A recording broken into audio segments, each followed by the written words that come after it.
Lijepi pozdrav svima. Danas je sa mnom moja draga klijentica Antea. Dobar dan, Antea. Dobar dan, Vedrana. To je jedna mlada cura, kako i sami vidite, koja je došla kod mene prije 3 godine. A meni je posebno drago raditi sa mladima, jer kad pomognemo njima da se povežu sa sobom i da imaju svoje emocije u kontroli, kad podmladak društva postane nositelj pozitivne promjene, onda je cijela zajednica prosperitetna i zdrava, izvan i iznutra. I zato su mi mladi klijenti najdraži. Moja draga Antea je odlučila podijeliti svoju priču i iskustvo u vezi terapija eutaptike i integrativne psihoterapije koju primjenjujem nad klijentima. I u jednom kratkom intervjuu ispričat će nam kako su te terapije utjecale na njezin život, kako je bilo prije, a kako je sada. Znači ovako, prvo Antea, zahvaljujem ti u svoje ime i u ime svih onih koji će poslušati ovaj intervju i koji će vidjeti kakve su sve mogućnosti i kako im se može pomoći. Pa sad znači ovako, prvi put si bila kod mene prije 3 godine. Koji su bili glavni razlozi dolaska i što se događalo u tvojem životu prije našeg prvog susreta? Te koji dio te situacije je možda bio najteži za tebe? Da kažem, želim vam se zahvaliti u biti na pozivu i zahvaliti vam se što ste mi stvarno promijenili život i da mi je sad život onakav kakav sam se uvijek nekako nadala da će. I vi ste mi tu stvarno puno pomogli. Odmah to da na početku kažem. Dobro, odlično. Užitak mi je to vidjeti za bilo koga, kaže naročito za vas mlade. Ajde izvoli, što je bilo onda? Pa puno toga se izdogađalo.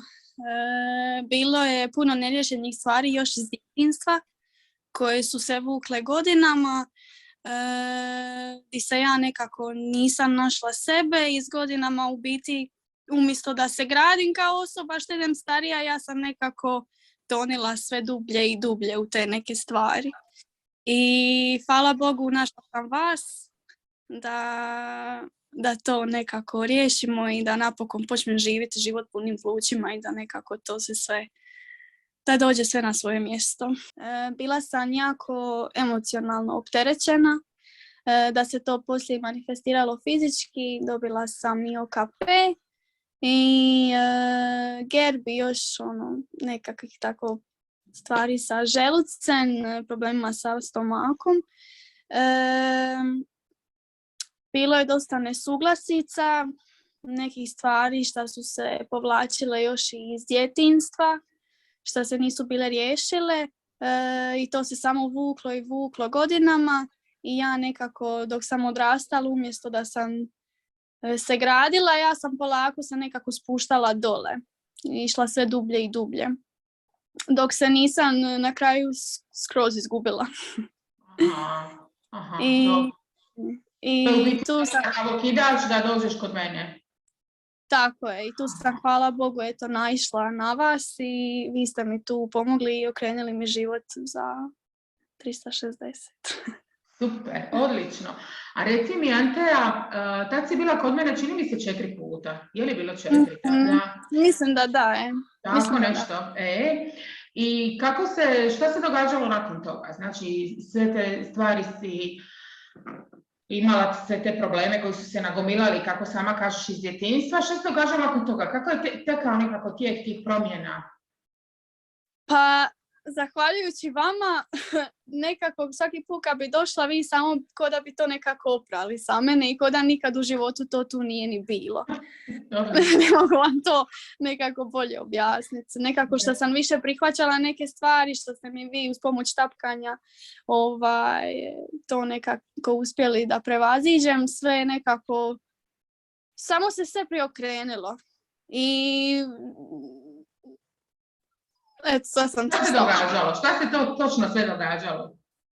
Evo da ti pomogne Antea, ja ću sada pročitati tvoju tadašnju recenziju koju si mi napisala. Ti si jedna od onih koja si našla tada vremena da napišeš recenziju. Ona je objavljena na mojoj web stranici i evo ona ovako znači zvuči. Draga Vedrana, pričekala sam par dana da mi se sve slegne, da napišem recenziju. Osjećam da se sve u kući i izvan nje dolazi na svoje mjesto. Osjećam se puno bolje, fizički i psihički, simptomi mi odlaze kao od šale, dolaze mi ponude za posao, odlučila sam napokon napraviti prvi korak za svoju karijeru. Osjećam da napokon počinjem živjeti život punim plućima, točno onakav kakav sam zamislila i zaslužila. Ovo mi se jako sviđa. Ne mogu opisati koliko sam vam zahvalna vama i vaše pomoći, vaša posebna toplina i energija mi je pomogla da se promijenim odmah prvu terapiju. Hvala vam od srca i radujem se ponovnom susretu. Evo, to je bilo ono što je tada, kako se to tada izdogađalo. Znači, čak su krenile nekakve i ponude za karijeru, će se to pomalo je li se sad... Da, evo sad kad sam se sjetila, sad cijela sam se naježila, evo, kad se sjetim toga perioda, jer uvijek sam mislila da sam ja ta koja ništa ne zaslužuje i koja u biti nikad nisam bila ta neka osoba. I onda ste mi vi u biti ukazali to da svako je ta osoba i da svi zaslužuju sve i da je u biti, da ima za svakoga sve dovoljno. Aj, bravo, Eto, i sad kad se toga sjetim, onda nekako mi baš došlo toplo oko srca. Ajde, bravo, super. Znači, zaista je krenula na bolje. Evo, idemo dalje.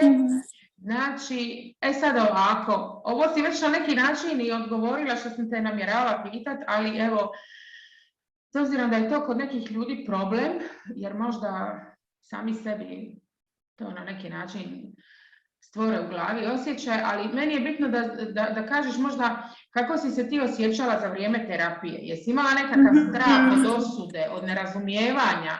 Jesi imala strah ispričat mi nešto što te tištilo? Je li bilo išta od toga Evo, to me zanima.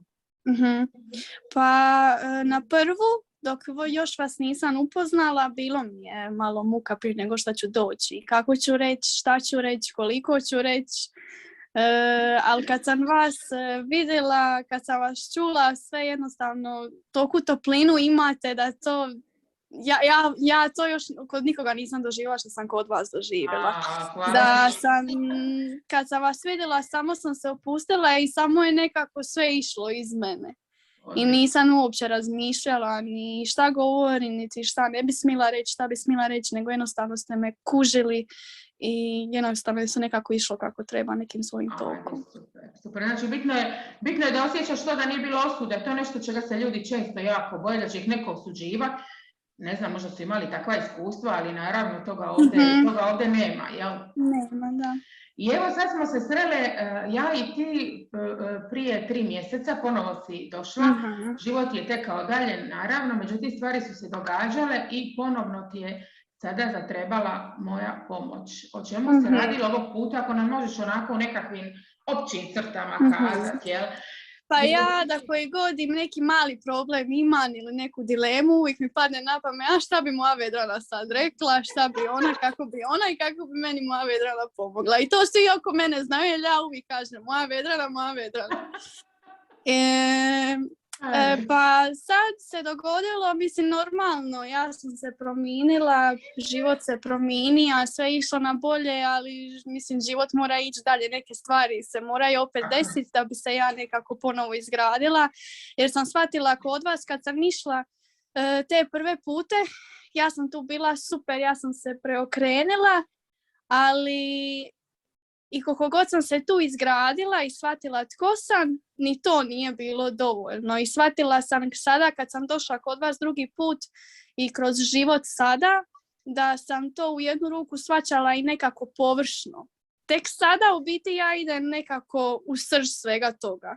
Da nekako saznam u biti tko sam ja i općenito nekako saznat sve o životu i kako u biti to ide i kako bi to trebalo biti. Ti si to jako mudro složila, jako mudro u glavi, da, jer u biti si rekla da onda ti se čini ovako, ali sad dolaziš na nekakav novi nivo svijesti, gdje opet drugačije, jel? Tako, jer mislim da tu nikad nema vrhunca, mislim da se to uvijek gradi i gradi. Tako je, život se događa, a mi uvijek iz nekakvih novih onako naših nivoa i naših saznanja, u njemu sudjelujemo i naravno da je uvijek to bolje raditi na nekakav inteligentniji način. Super, odlično.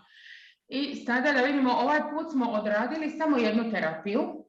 Tako je. Opet si mi rekla da ti se opet okrenuo život za 360 ili 180, kako se već uzme. Što se sad događalo ovog puta kad smo uspjeli samo kroz jednu terapiju napraviti opet neko čudo? Pa, zato što sam u biti vjerovala. Jer kad sam išla prve pute, vjerovala sam, ali sad kad više znam da to sve u biti funkcionira, sad sam baš došla, Vedrana, slušaj, imam taj problem, ajmo ga riješiti, jer znam da će se riješiti. I nekako mislim da sa tom vjerom kako je bila prejaka, da se odmah jednostavno dogodila promjena. Neke stvari, kad sam dolazila kod vas, sjećam se, to sam pričala i to sam htjela i to za karijeru, ali nikako mi to nije bilo dostižno. I onda nakon tih 4 puta što sam bila, polako sam ja u svojoj glavi posložila, ipak bi to ja mogla, ipak je to za mene, zašto ne bi bilo ako može i neko drugi. I sad se, evo, zahvaljujući i ovoj terapiji, na kraju to sve i desilo. Znači, sad je krenulo to sve i dalje. Znači, prije su bili nekakvi, jedna vrsta te karijere je krenila, što si rekla, na jedan način, sad je opet još dublje, jel? Tako je. Sad u biti već nekako to kreće na tu neku, ajmo reći, zrelu razinu. Rekla si mi da si dobila čak i 2 ponude dobre za posao. I prihvatila sam obe. Znači sad si stvarno zaposlena, dvostruko. Tako je, Odlično. Znači u biti to si jako lijepo posložila, jel? Znači kad si počela shvaćati na neke druge načine, kad si promijenila svoju percepciju još dublje, stvari idu još dalje. I ono mi se sviđa kad si kazala, ovaj put sam vjerovala.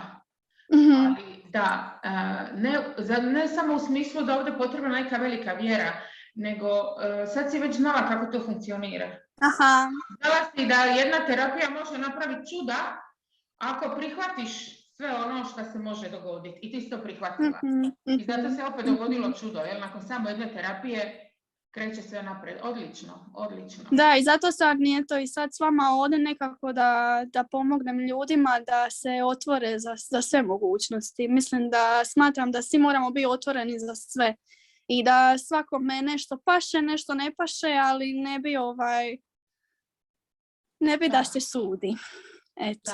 Da. Ne, pa. Apsolutno, to si dobro rekla. Nema osude. Nema osude ni sa jedne strane. Nažalost, ljudi teško posegnu za pomoć, jer misle da će postojati neka osuda, pa čak i sa strane terapeuta. Jer mislim, neko će reći, ajme, napravlja sam ovo, šta sad. Međutim, kada čovjek dođe po pomoć, to se dogodilo tebi, to se dogodilo, ne znam, svakome je potrebna neka pomoć. Kad čovjek dođe po pomoć, onda se to je jedini cilj. Znači nije osuda, nego zaista da se čovjek okrene život na pozitivno. Evo opet nešto što si ti već rekla, ali ja ću opet pitati, da li je ova terapija nešto što ti možeš preporučiti drugima? Apsolutno. Svima, svakome. I već sam i koliko ljudima sam to ispominjala i rekla, kao što sam vam rekla, svi znaju da uvijek kaže nam, moja Vedrana, treba mi Vedrana, osjećam da trebam ići kod Vedrane, trebam, šta bi sad moja Vedrana učinila. Odlično. I ti si isto kao jedna mlada cura koja si zatražila pomoć u tom trenutku na takav jedan iskreni način, i što se vidi zapravo iz tvog izlaganja ovdje, meni prirasla srcu, jer si ne samo prepoznala da treba pomoć, nego si aktivno sudjelovala u rješavanju svoje situacije i to radiš još i danas. I drago mi je da je sada tvoj život ide u onom smjeru kojega želiš i zaslužuješ. Evo, baš mi je bija gušt sa mojom Anteom. I meni. Uvijek je, prava je cura. Hvala ti što si bila moj gost danas. Hvala vama. Prvi počasni ikad, a ja znam da će biti još ljudi koji će te htjeti, znaš, sa svojim pričama. Opet kaže, ne samo radi ti, ovo nisi napravila radi sebe, nego si napravila radi svih onih ljudi kojima treba pomoć, a koji ne znaju kako da je potraže. Za sve postoji rješenje, međutim, ono je uvijek u nama samima, kao što je rješenje bilo u Anteji. I to si ti izvrsno nama kazala. Ja sam ta koja sam vjerovala, a treba mi samo putokaz. A ja sam bila putokaz, a ti si bila rješenje. Evo ga, Anteja, lijepi pozdrav, hvala ti još jednom. Jel nam imaš još nešto kazati za kraj? Pa, imam. Da stvarno ljudi imaju vjere i da se stvarno sve, ako stvarno razmišljate da možete, stvarno se sve može napraviti. I da budete otvoreni i da jednostavno ako osjetite da vam treba pomoć da prihvatite to, jer to nije nikakav problem. Jer ako ste prihvatili u samome sebi da imate problem, da ga želite riješiti, to je jako veliki i zrel korak. Bar ja to tako smatram. Eto. To kaže jedna cura, onda bi oni malo stariji već to trebali bolje prihvatiti. Bravo, Anteja, svaka čast. Zahvaljujem još jednom, pozdravljam svih i do nekog sljedećeg susreta i eventualno nekog sljedećeg gosta. Ja se nadam, stojite mi dobro i vidimo se. Lijepi pozdrav. Sad ćemo...